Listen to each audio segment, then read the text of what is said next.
తమ సర్వీసులని రెగ్యులర్ చేయాలని గత 15 రోజులుగా చేస్తున్న సమ్మెలో భాగంగా జూనియర్ పంచాయతీ కార్యదర్శులు భద్రాద్రి కొత్తగూడెం జిల్లా భద్రాచలం గోదావరిలో జలదీక్ష చేపట్టారు.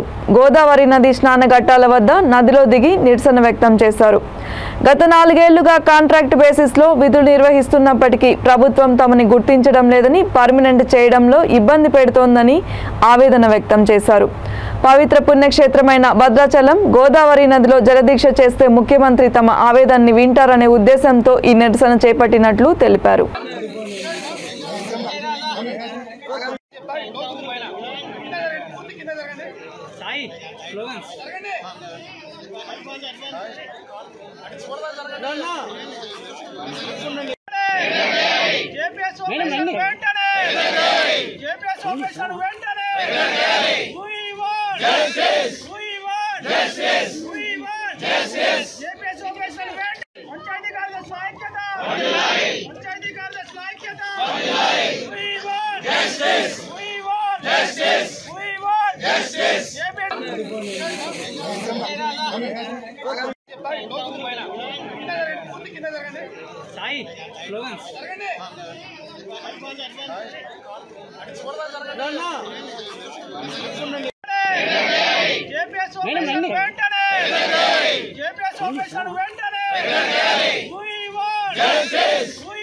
Justice!